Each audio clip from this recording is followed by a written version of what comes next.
Live from the mist-enshrouded mountaintop fortress that is X and Y Communications headquarters, you're listening to the world-famous Mountaintop Podcast. And now, here's your host, Scot McKay. Greetings, gentlemen. Welcome to yet another episode of the world-famous Mountaintop Podcast. As always, I'm your host, Scot McKay, at Scot McKay on Twitter, on Truth Social, on TikTok, and on Clubhouse. You can also find me on Instagram at Real Scot McKay.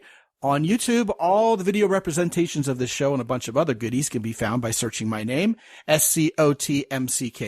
The website is mountaintoppodcast.com. If you haven't visited in a while, make sure to drop by. There's a bunch of new stuff for you, including our masterclass series, which a lot of you guys are really giving me excellent feedback on.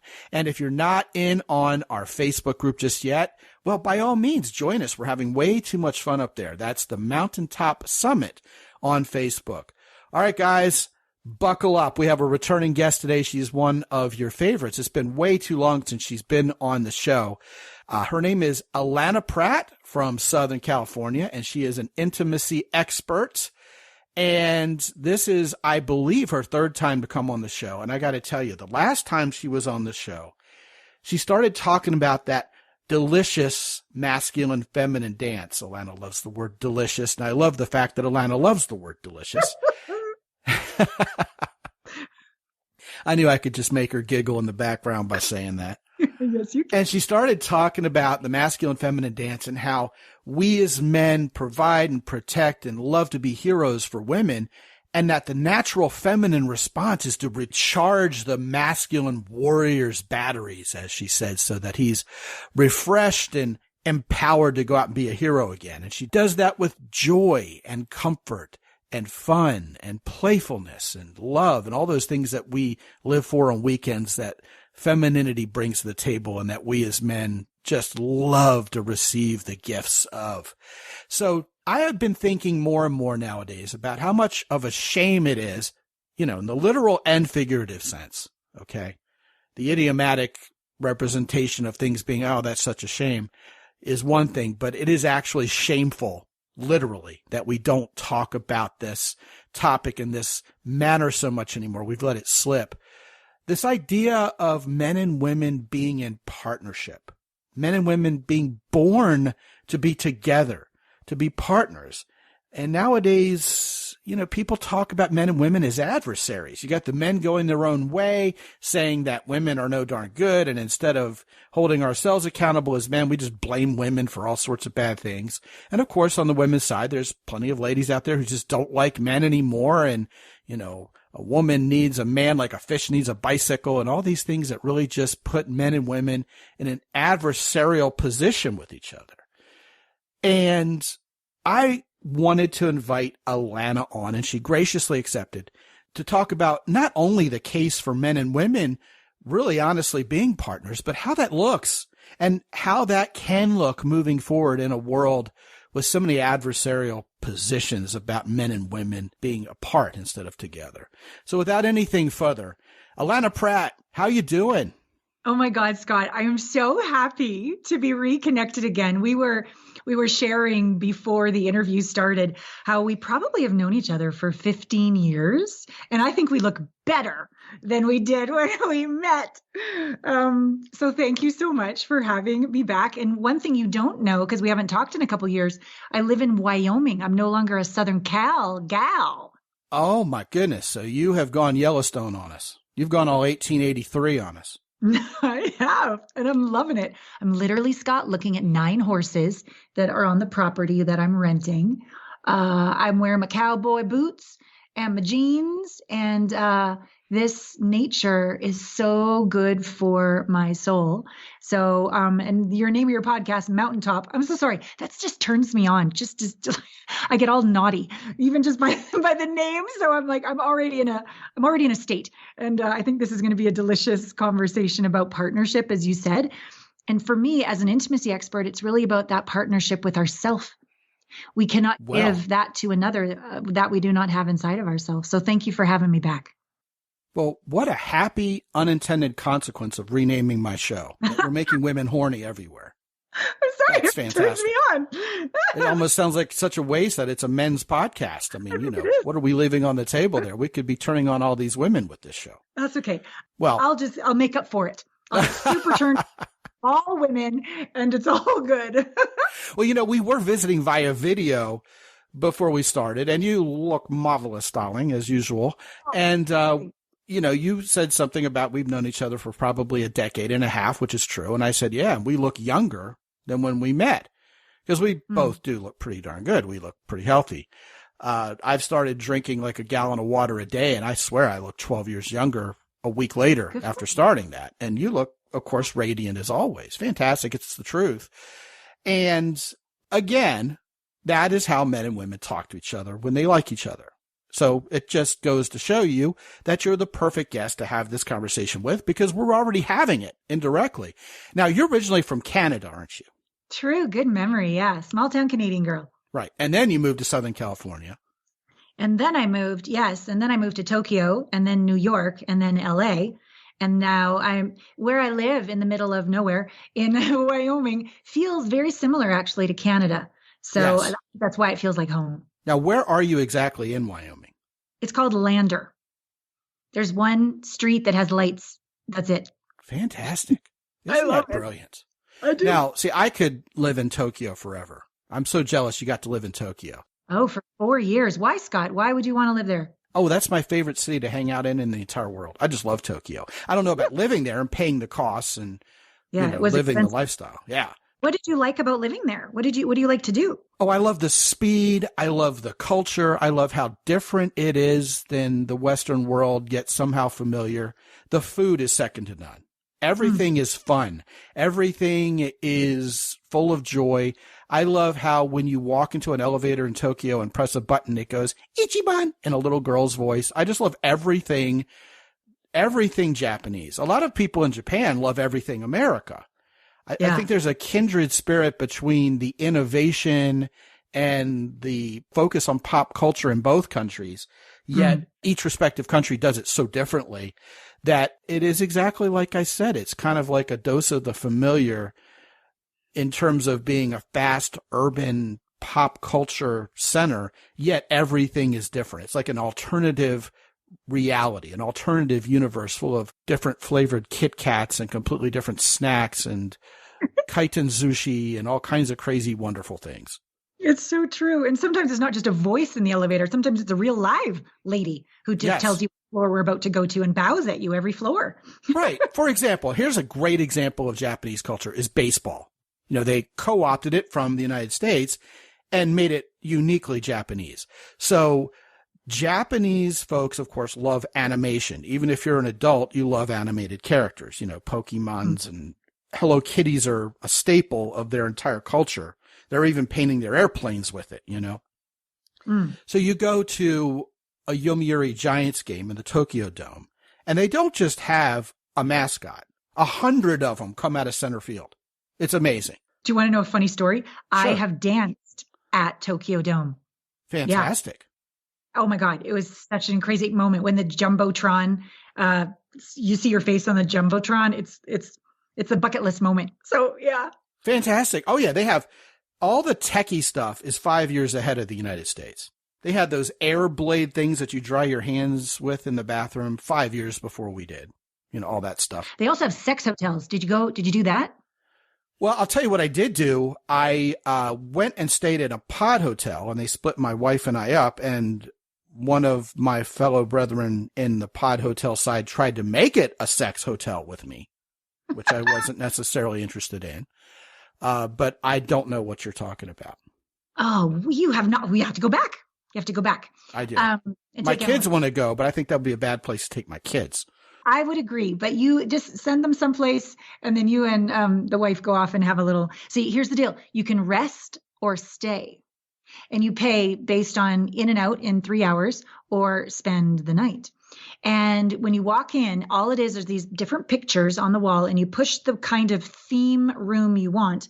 And then this little thing opens up and you put the money in and takes the money down this tube and it brings your card back. Well, this was also many years ago. So maybe that's even more automated than this, but that's how it was back then. And then it comes back down with your change and your key, and you go into an elevator, and then you just go and you have sex. What if you don't make it out of the elevator? That would be my wife and I. See. Oh, that's hot. You two are still so hot. I love it. Oh, we are. Well, in other words, we digress so fully. I don't want this to be rife with sexual innuendo. This is too friendly a show. This is too sobering a topic, isn't it, to let it descend into that sordid direction. But yeah, I absolutely love everywhere you've ever managed to relocate yourself for a while. And I can only imagine that this time of year, Wyoming is just absolutely gorgeous. It is. It's actually strange because there's all the trees are in bloom and the mountains still have snow on them. I'm waiting for this one road to open up so I can start going paddleboarding on the weekends. That's my happy place. Well, you know what? Yellowstone still has snow on the ground. It can be below freezing this time of year. It can. Yeah. I was just there a couple of weeks ago with a girlfriend, and it was very chilly. And these two moose came to visit us in the hot tub. Not in the hot tub, but like literally 6 feet from the hot tub. Kind of reminds me of a Tokyo sex hotel. All right, down to business. Let's provide value here. Yes. Although that was probably the best 10 minutes of this podcast in recent history. All right, so here we go. Yeah, time is already passing. We're already 12 minutes into this thing. Allana, what happened here? Here we are in the year 2022. For millennia, men and women were together, marrying off, making babies, raising families, little house on the prairie stuff. And nowadays, it just seems like a lot of men I talk to, they're still horny. They still want to, quote unquote, get laid, but they just can't stand women anymore. And so many women come to us, and you've probably heard me say this. It's becoming almost a trite banality around here that I repeat it. So many women come and say, oh, all men are liars. They're all scum. They're all no darn good. Can you guys find me a good husband? And the answer is always, well, not with that attitude, lady. Right. So what happened here? How did we get into this rut where so many men and women feel so adversarial towards each other? What do you think? Well, as an intimacy expert, I know, and I'm a science geek as well, that the inside creates the outside, right? So intimacy is an inside job. I think there was a Pixar movie about that. There was a great one, actually. I took my son to that. So if we're having adversary on the outside, guess what the hell's happening on the inside?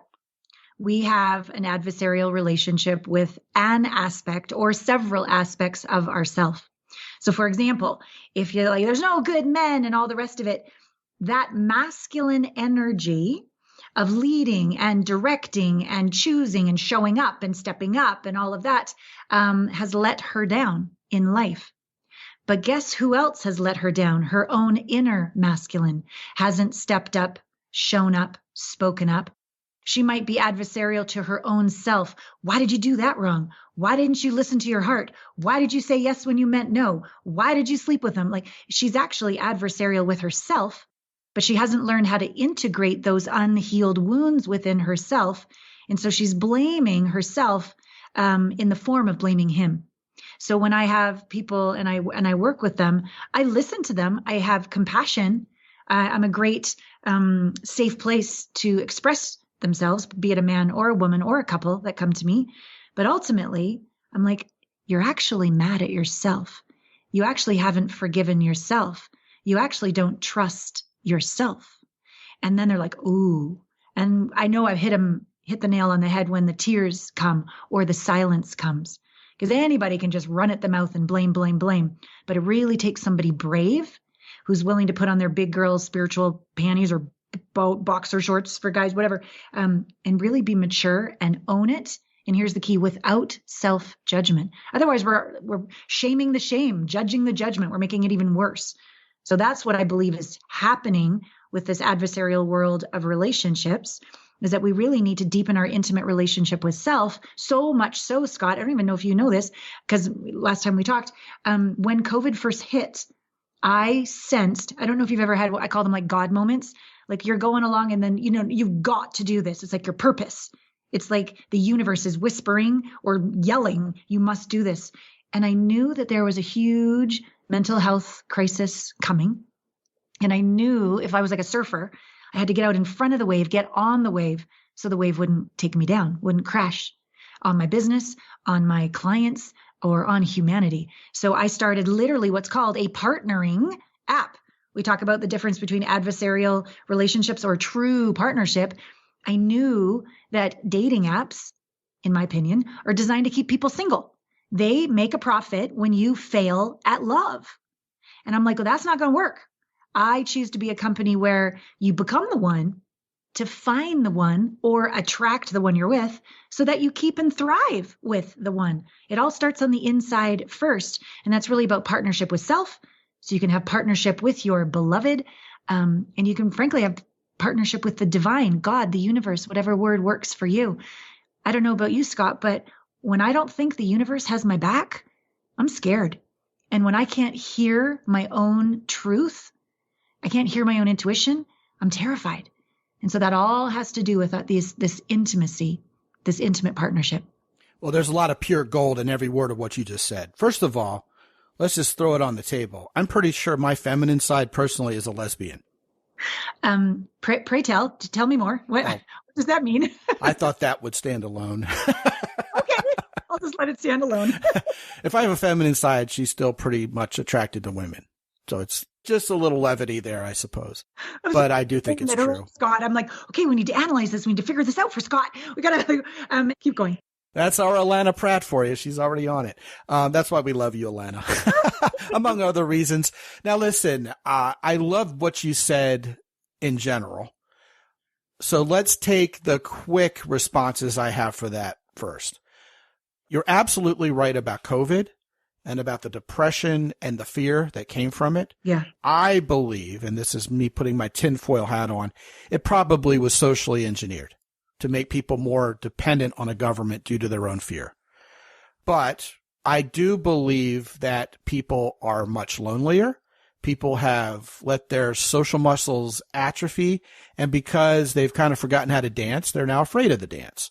Mm-hmm. So there's a lot of undoing that has to be done. And indeed, instead of the dating apps and even the dating sites, the long form ones such as Match, stepping up to the plate, they really just saw dollar signs and perfected the art of social engineering with COVID.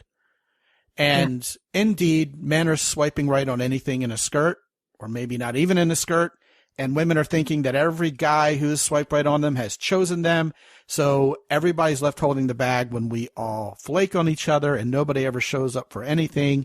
And yet our dopamine rush is on hyperdrive and everybody is addicted to getting more and more approval without ever actually meeting. And voila, just like you said, they realize it's great business to keep us all single. I don't even advocate guys getting on apps anymore. And I used to be the biggest champion of online dating in general. Yeah. Yeah. And you also talked about, kind of on the more macro level, this really profound idea that when we decide to blame outwardly an entire gender other than our own, it's sort of projection. I mean, I guess it all starts with someone of that other gender being rude or abusive towards us. I mean, listen, Allana, you and I both have been around the block a little bit. You and I have both suffered through really bad relationships. Yeah. Yet the difference between us and some other people is we don't blame the entire other gender for what happened. Both of us didn't like feeling victimized. We didn't like feeling like we were a victim because we didn't like that disempowered feeling. And both of us did the work to do better, be better, to grow both emotionally and spiritually, and in terms of knowledge too, I'd say. Yeah. And you and I have seen the light at the end of the tunnel and walked through it respectively in our lives. Yet really a lot of people succumb to the abuse and end up granting superpowers to those who abused them or mistreated them or divorced them or broke up with them or physically assaulted them or sexually assaulted them in a way that really just gives too much credit to the abuser. I mean, that's what the abuser wanted, is to ruin us. And the greatest revenge is to rise above, which is a term I love. So nevertheless, if we feel damaged, what we do is we lash out. And that hurt ends up presenting itself as blame and accusation. And let's just throw on the table extreme distaste for the people we're supposed to be attracted to and be in partnership with. And that really leaves us out of the dance and keeps us from being fulfilled in a way that the God of the universe you talk about so fondly, and I do too, really designed for us. Yeah. Yeah. It's beautiful that you are so accurately showing the pickle we get ourselves in. And as you were talking, I was thinking about energy, and be it the men or the women focusing on everything that's wrong out there. What are you focusing on? You're going to get more of. So even if there are great guys or great gals out there, you're never going to meet them. You're not even focusing on them. You're not at a vibration to attract them. So that's just on the outside. And on the inside, you're avoiding where you actually can turn it all around, which is coming back into partnership with yourself, forgiving yourself, letting go of internal criticism, being curious about the lesson, the gift, the benefit of how the very worst can bring out the best in you, and developing resilience and learning to trust yourself again. Oh, how could I ever trust out there? Well, you can't control people. Has anybody ever told you that? Guess what? Can't control life. Everything's uncertain, always has been, always will be. Nothing's fair, never has been, never will be. Like the real grow up stuff. Like, let's really be honest. We can't control another human. We certainly can't control life. And we've really felt that with the different things that would be locked down, or you can't fly here, or you can't go there. And so the good news, the gift, I think, in what's been going on in the last couple of years, hopefully, if you do the work, is you slow down and you start to try to find that safety that you've been looking for on the outside, inside. Protect yourself on the inside, or that sense of appreciation that you're seeking, or approval. Give that to yourself on the inside. That's actually your superpower. I love the wavelength you're on, because I have been talking lately quite a bit about how it's really ironic to me that so many people complain about life, about the United States of America, or whatever country they're living in, and how this is the worst time to be alive, and racism is worse than ever, and sexism is worse than ever, and people are more violent than ever. And they're doing so from the safety of their living room with their big screen TV, leaving their door unlocked at night. We live in the era of extreme convenience, extreme privilege, and extreme comfort. And really, honestly, I think we've turned into a bunch of entitled brats who think not only we're owed everything by the government or by whoever we want to impose things on, but that we're owed everything by God himself. Coming from a Judeo-Christian background myself, Allana, one of the things that just makes me want to vomit is the bless me culture, the prosperity gospel. Like, Lord, won't you buy me a Mercedes Benz? And Jesus wants you to have lots of money and be rich and never have any problems. That's not the design of life. Yes. Life is about pain and pleasure, strife and relaxation, about tragedy and great joy. And one of the things I think is a negative casualty of this entitlement culture is we think relationships are there for our satisfaction, and to indulge us of whatever it is that we're looking for. All the dating advice, I'm sure this makes you sick too, is like, here's 3 simple words to make this man drop everything and come to you. Here are 3 simple words to whisper in a woman's ear to make her spread her legs and have sex with you without any strings attached. Someone brought this to my attention. One of the newest search terms in porn is free use fantasy. What's that? I'm not even really sure, but from the sound of it, it's like, here's a girl I can just use for free and throw her away. Isn't that just, a natural conclusion someone would have drawn from this culture, right? Yeah. And it occurs to me that the reality of life, and I'm sure this occurred to people back in the 19th century and earlier quite easily. I don't know why it took me so long. That really, we don't own anything. We don't even own our own lives. It's all a generous rental from the God of the universe for us to make, what we can from it. So a woman in my life doesn't owe me whatever I want at her own expense. Yeah. There has to be a partnership. There has to be a dance. There has to be mutual joy that comes from, and that comes from masculinity and femininity together, and from having an ethical, benevolent outlook towards each other. Yeah. And I think what ends up happening is when that's misplaced, it gets perverted, and people all over the place, men, women, or whatever, say, you know what? I'm not getting what I want. Screw those people. I now can't stand them. I don't trust them. I don't like them because my selfish needs aren't getting met. And I think that's really twisted. And you just alluded to unraveling that as perhaps the first step of this puzzle of healing from all this. Mm. Well, thank you for that. And I have to, I choose to always be transparent and vulnerable. That's part of intimacy, right? So while I'm a very masterful coach, I always reveal when I have something wobbly, when I'm a hot mess, when I have a blind spot. And one of them was blame, and it would be blame of my dad. That would be like the first wound, blame of the first husband, blame of the second husband, blame. I mean, poor me, victim, just hyper vigilantly waiting for them to change or grow up or be there for me or do the right thing. But notice where my attention was. I mean, what was it? What would it feel like to those guys with me just waiting for them to make the next wrong move? It was probably awful until I really had to face not only just forgiving aspects of myself in the masculine, which I referred to earlier in the podcast, but the other thing that I had to face was I didn't want to grow up. I didn't want to take full responsibility for my power. My power, frankly, scared me. And for me to be that bright and light and make that amount of impact and have no one to blame, and have to take full responsibility and not judge myself and own my ability to be the light, to be up under men and women, to awaken and inspire their best self. I couldn't have any more back doors. I had to face my own fears of failure, my own fears of rejection, my own fears of I don't know what's going to happen. It's all unknown. Like, it was really about me growing up, Scott. And when I really got, okay, so the relationships aren't working because I'm blaming others and I'm blaming myself, just blaming every single friggin' direction. And I knock that shit off and I come first into allowance.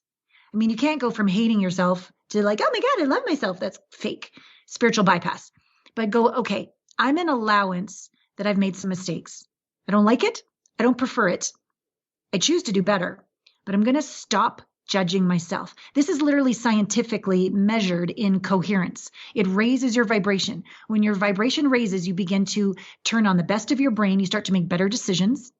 Turns on your intuition and instinct so you can learn to trust yourself again, which feels like confidence.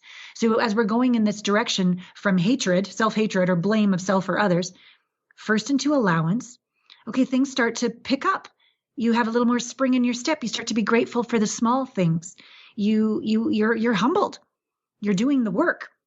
Then we can move even higher up on that scale to truly appreciate ourselves, not just for where we're, amazing, badass, masterful, but also appreciate our wobbly self, have compassion for our wobbly self, have tenderness and care for that scared part that's afraid to show up and ask somebody on a date, afraid to ask how you'd really like to be touched sexually, afraid to be vulnerable and share about your deepest fears. That's going to take something.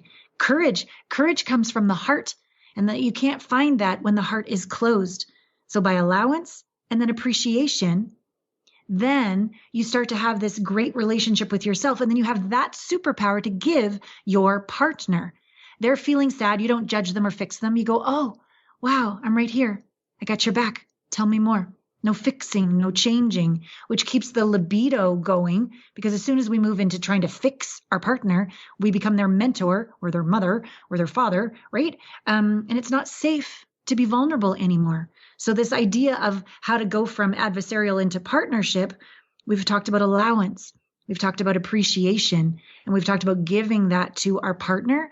And then if we can do that and then bring sex into it, I find that it goes from genital copulation to true making love, but that within that touch, you can feel their care.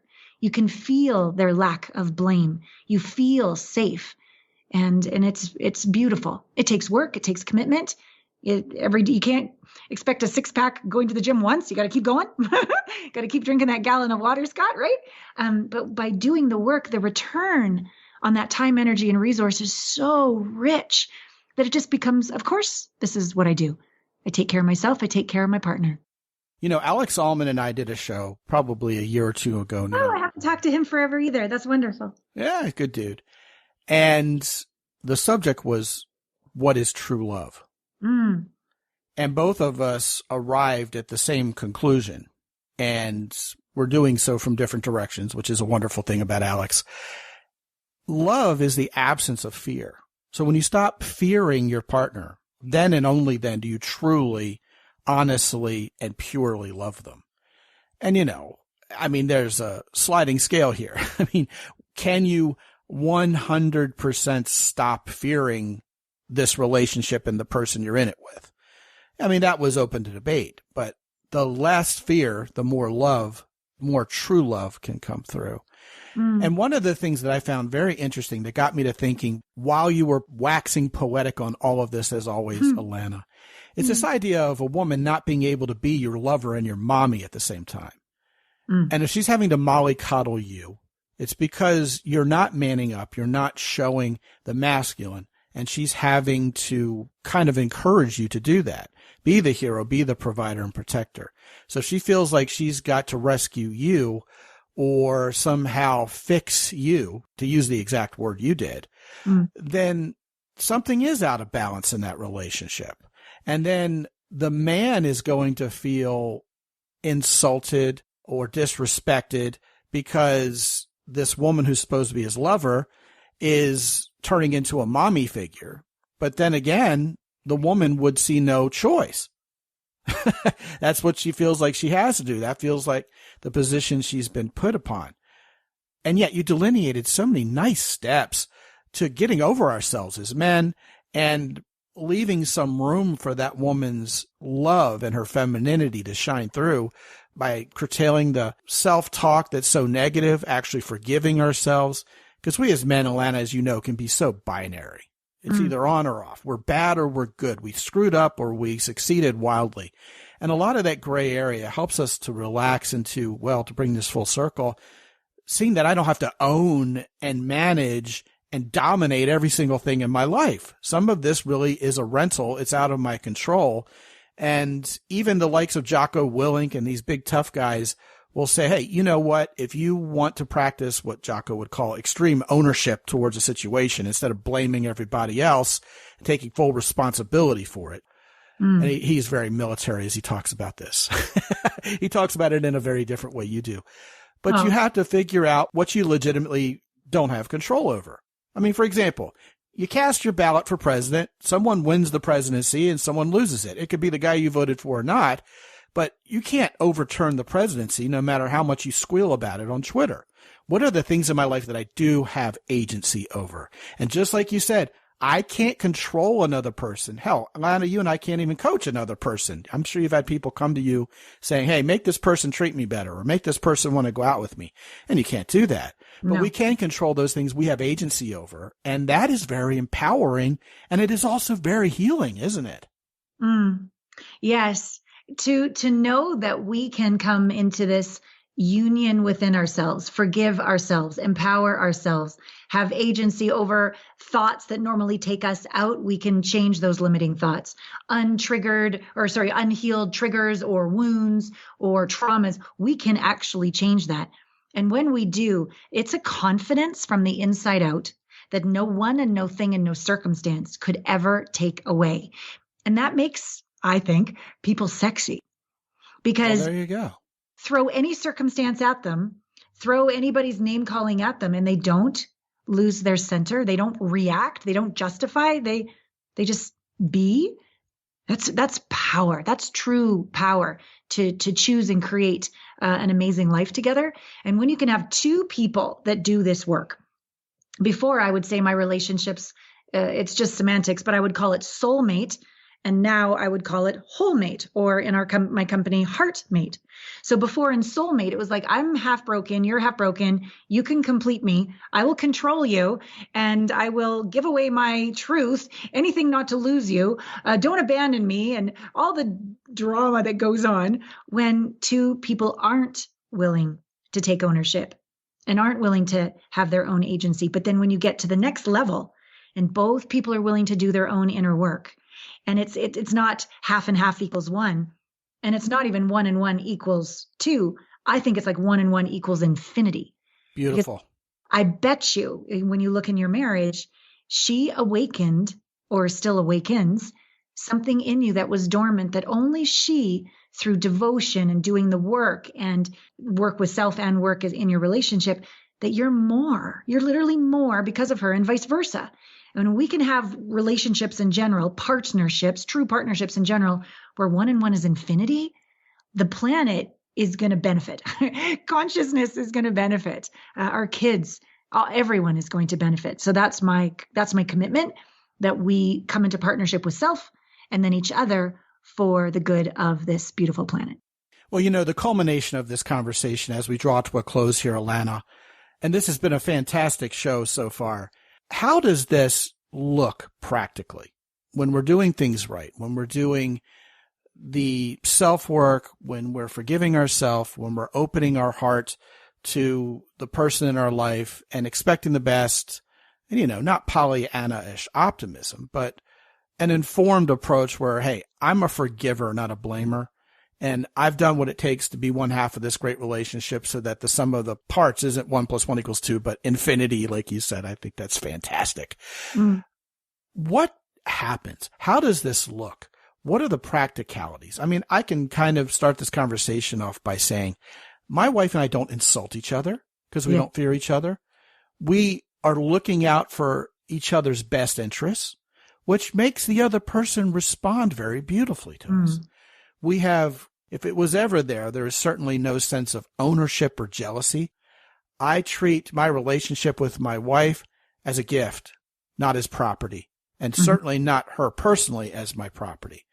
And I feel that way about my children too. I think everything is a blessing from God, not something that I have to scramble to keep somebody's hands off my stack lest it be taken from me. Because there's an ebb and flow in life. Unfortunate things happen. Fortunate things happen. And then when we go through the inevitable trials and tribulations in life, and gentlemen, my wife and I have, our family has, I don't get on the microphone here and bitch about our personal lives, but please know we're not living some preternaturally, unusually charmed life. We go through things like everybody else does, and some of them would make the hair on the back of your neck stand up. Okay. But nevertheless, my wife and I grow through those. We're grateful that we have each other. That word gratitude, and I know you love that word too, Allana. Instead of the blame, instead of the attitude that I've been cheated, I've been disrespected, all of a sudden I'm grateful for what I have. And when the road twists and turns in a way that we really didn't expect or want, we get through it together, and we're happier to go through it together than if we were separate. So these situations where life throws you a curve and couples break up because of it, it's not something we would foresee happening in our marriage because we don't blame each other. We don't distrust each other. What would you add to that? I love this. I love that you're a we. If it's good for you, it's good for me.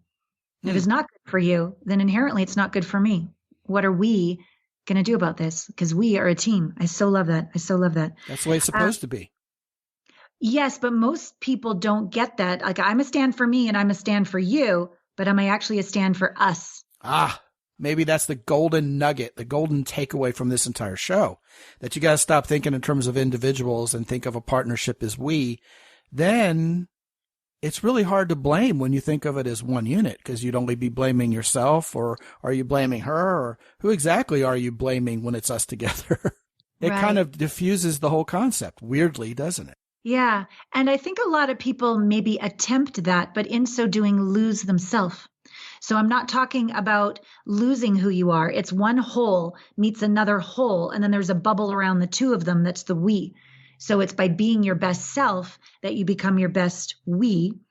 And so I'm in total agreement with that. I would add a few things. Quality over quantity. I would much rather have my partner be present with me and listen without interrupting, or ask related questions to what I'm talking about, or show me empathy, or just hold me as I let it out. I would rather have a shorter period of quality presence than a longer period of quantity, but half listening, half-assing it. It puts me into a state of neediness, or I'm not good enough. But just a short dose of deep presence soothes my soul to the core.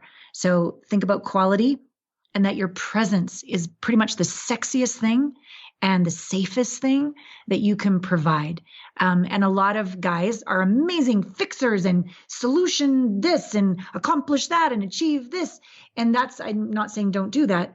I'm just saying at the end of the day, please go out and kick ass and, live your purpose. But when it really comes down to the nourishment of your relationship, it's your presence. Your presence takes top prize every single time. That's one thing. Second thing, clean up messes. Do not let them fester.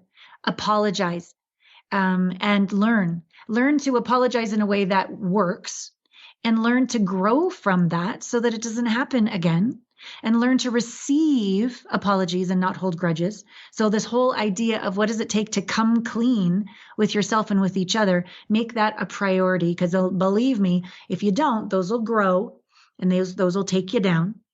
That would be number 2. And then number 3, affection, not just sex. The idea of a 10-second hug every morning and every night. 1 potato, 2 potato, 3 potato, 4. You haven't broken yet. You're still hugging. 5 potato, 6 potato, 7 potato more. You're still hugging. Sounds fattening. There's something that happens when you can feel and sense beyond just the very first little touch.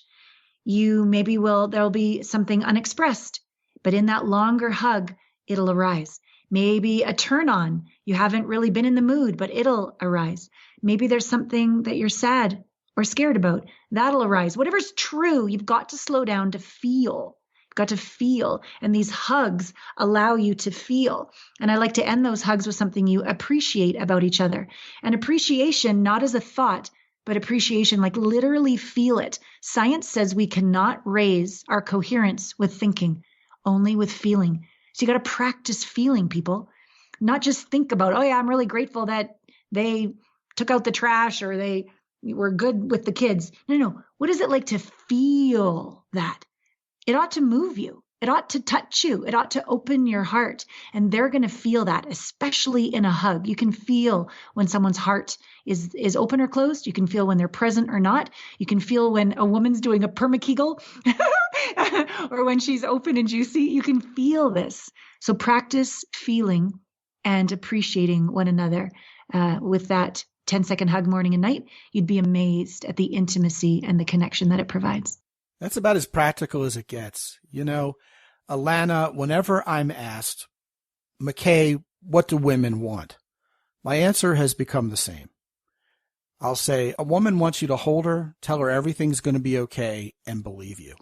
Yep, pretty much. And it may not be okay, but that comfort, that security, that olive branch of safety given by the warrior, as you would call him, matters as long as he keeps his end of the masculine bargain. Yeah. And that circle of lifting fear and replacing it with love perpetuates in that context. Yeah. I love everything you said. I think this is an epic show, one of the best we've had in quite a while. And on that note, Allana, I want to send these guys to your website, and it is allanapratt.com. But what I'm going to do is point them to mountaintoppodcast.com/Pratt, Pratt, because Allana can have either too many or too few L's or N's in it. So let's just keep it simple. Pratt. For what it's worth, it's Allana, but, mountaintoppodcast.com/Pratt, Pratt is the place to go. And Allana, what are they going to find when they get there? There's an intimacy blind spot quiz, because nobody can see their blind spots, and something that might be right under your nose that's going to support deep connection, that soul shaking relationship you could discover. There's also all the different social media handles. I have over 5 million views on YouTube, so there's probably going to be wonderful resources there. The amazing Scot McKay has been on my podcast. I've probably done over 800 interviews in my life, so a lot of great content there. And so you're going to feel home. And if you feel so desired, get on my email list, because there's videos that only go out to my email list that are even more vulnerable and delicious than this awesome podcast. And it's my way to love you and be that inspiration in your life so that you can keep your heart open to yourself, to your beloved, and really give and receive 1 and 1 equals infinity in your epic partnership. So Scot, thank you so much for having me on. Again, you get it, you live it. And it's, we'll just keep doing this for another 15 years. 150. Fantastic. We love you, Allana. And I couldn't help but notice there was an airplane flying over your Yellowstone ranch out there while you were talking. And I got to daydreaming while that was happening, how much fun it would be to fly out there in those mountains, land on the lakes with a float plane. Must be amazing. Must be like Alaska. It's beautiful. And I'm super grateful. Yeah. Well, Allana, thank you so much for joining us. And again, this has been a fantastic conversation. This is going to go in my top picks on YouTube. It's that valuable of a conversation. And I trust a lot of you guys out there are really going to be able to feel which direction you should head in with regard to your relationships with women. And listen, gentlemen, a special message for any of you guys out there who have allowed yourself to become bitter towards women. Hey, it all starts with you. Take ownership, take responsibility. Do what it takes to heal. That's not a weak thing to do. That's a rich, strong, masculine warrior's responsibility. And I'm not just saying that in some sort of quasi-poetic way that's going to make your eyes roll.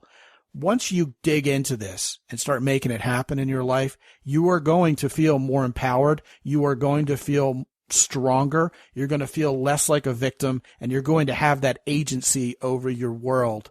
Insofar that this world can be controlled. I mean, like I said, it's all a rental. But, you'll be able to let go, surrender those things you can't control, and focus a lot more fully and, dare I say, effectively on those things that you can. Yeah. Gentlemen, if you have not visited mountaintoppodcast.com lately, check out the masterclasses. Those masterclasses are dedicated to our growth as men in a laser-focused area every single month.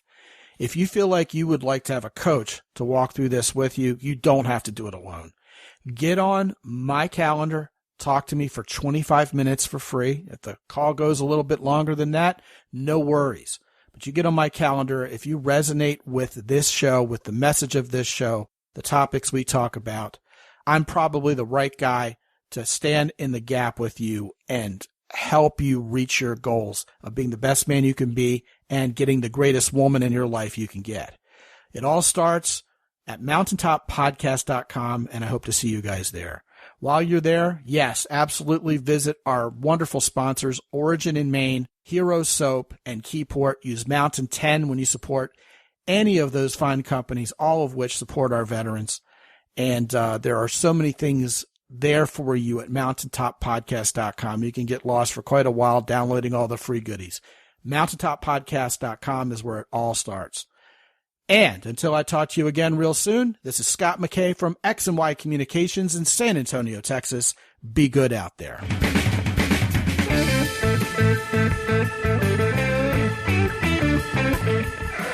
The Mountaintop Podcast is produced by X&Y Communications. All rights reserved worldwide. Be sure to visit www.mountaintoppodcast.com for show notes. And while you're there, sign up for the free X&Y Communications newsletter for men. This is Ed Roy Odom speaking for the Mountaintop Podcast.